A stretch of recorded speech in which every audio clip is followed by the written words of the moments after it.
Hey everyone, so we're back. So it's been 2 months without a Bronco, and stumbled upon this one, and it was such a good deal I could not pass it up. This is obviously a little bit different than what I had previously. So let's take a quick look. This is a 2021 base 2-door 7-speed Bronco, 2.3 liter obviously. This is a 0 option base Bronco. There is not a single option on this Bronco, so it is the purest form of Bronco, that's for sure. I found it for a great deal. A little over $22,000 is what I paid for this Bronco.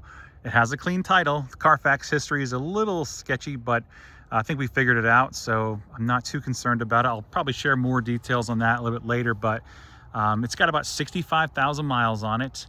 Obviously it's Velocity Blue, and it's fun.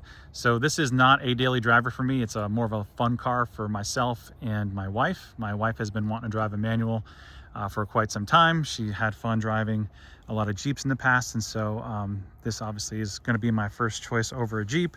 Plus I want to teach my son how to drive a manual transmission, so great opportunity. So as you can see, this is not untouched. It's been owned by had two previous owners. They did some tasteful modifications, and so which we'll go over. But overall, it's in pretty decent shape. When I purchased it, it had a lot of stuff on it. The previous owner bought a lot of things from, I don't know where, but a lot of just stickers were on it, vinyl, just a lot of stuff that I ended up taking a lot of it off. There's still some additional stuff to take off, but anyways, I'm happy to be back in a Bronco, and more specifically in a manual transmission one. So as you can see, a couple things have been done here to the base grille. They put these little inserts in here, which kind of don't look too bad. I'll probably end up swapping out the grille and the lights and all that stuff at some point, but you know, bumper looks pretty good. It's a base bumper. Now the wheels are obviously not the stock 16-inch base wheels. These are actually fuel vector wheels, I believe. These are 16x8s. They have a more aggressive offset than the stock wheels, as you can tell. Not a ton more aggressive, but a little bit more.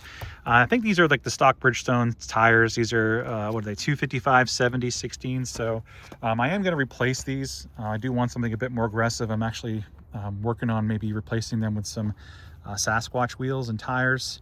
If that doesn't work out, then I'll probably just end up throwing some 285 75s on here and calling it a day. But I do kind of want a 35-inch tire, as 2-doors look great with 35s.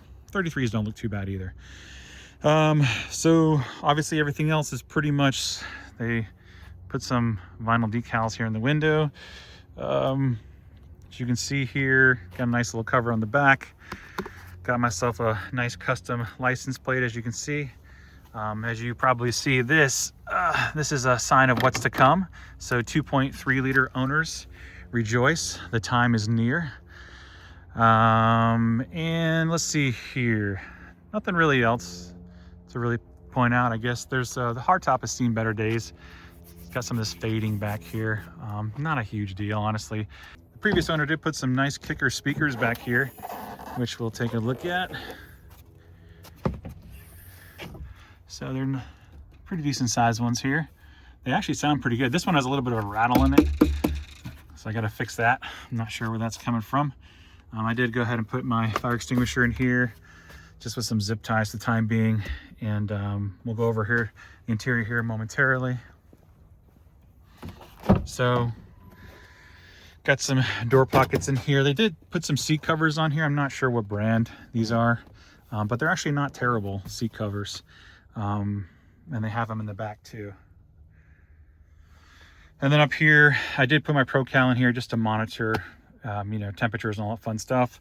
They put some of these storage bins up here, the phone mount, some more storage bins here on the dash, and whatnot. So again, pretty basic, nothing too crazy. The best part about the build, this in a 2-door, obviously, more of a pure build. It's fun. I'm glad I don't have to drive it every day, because my back still does not like these seats a whole lot, but it's fun to kind of tool around on the weekend and have some fun with. So anyways, as you know, if you tune into my channel, you know the thing that I like to do mostly is mess around with EcoBoosts. So As you can see, this is a bone stock 2.3 liter. So we got some work to do. Now we're not going to go crazy. This is not going to be the first 2.3 Bronco in the 12-second quarter-mile range. That's not the intent with this build. I don't plan on, you know, running 4-second 0 to 60s and things like that. That's not the intent again. But I do want to give it some more power.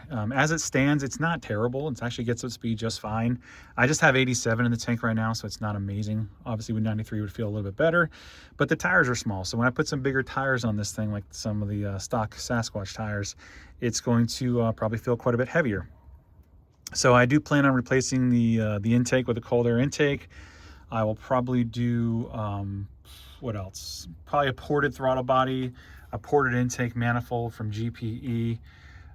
Probably do exhaust, because 2.3 liters, they see a huge gain from exhaust. So I'll probably do a Catback, a 3-inch Catback, maybe from CVF or from MBRP. I have to make that decision. Then I'll probably do some charge pipes or so. And I already have some new plugs coming. I'm doing some NGK plugs. Might do a video on that just for the installation of those. Because again, custom tuning is coming and I want to be ready for it. So getting some proper plugs that are one step colder, gap properly, all that fun stuff. Want to be ready for it. Now it does have the stock intercooler.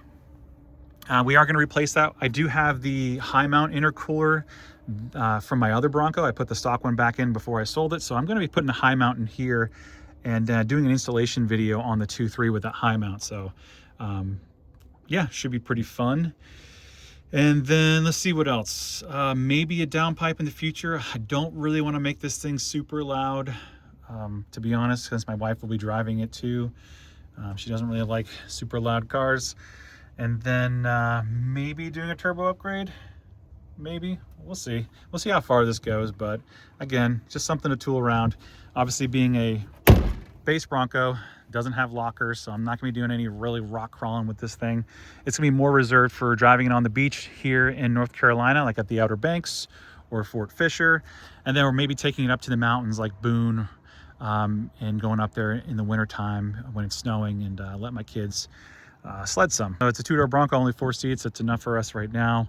But going from a 4-door to a 2-door, I can definitely say there's no room in the back at all. It is kind of hilarious how there is just not much space at all in this thing, but it doesn't matter. It's not a daily driver. We have bigger vehicles for that. I do have an update around my Raptor. I actually ended up getting rid of the Raptor, believe it or not. Some of you are probably asking like why. There's a lot of reasons, but we'll kind of go into that into another video. I do have a new daily driver, which I will showcase. I'm glad to be back in a Bronco. I'm going to be doing more videos. We're doing performance modifications. We're gonna put some bigger tires on here. I will probably replace the front bumper with something a bit more aggressive. I'll probably replace the shocks with something more aggressive. It's not gonna be crazy. I don't plan on, like I said, rock crawling this thing, just to have something to tool around on the beach and in the mountains. So anyways, guys, this is it. So stay tuned for more Bronco content. I'm glad I can represent the 2.3 crowd now. There's been a lot of folks that tune into my channel, have questions about the 2.3 liter EcoBoost, and now I can actually share some real data. So I'm excited about that. If you have any questions about the Bronco, feel free to leave a comment in the comment section, and stay tuned for more content. Thanks for checking out the video. Bye.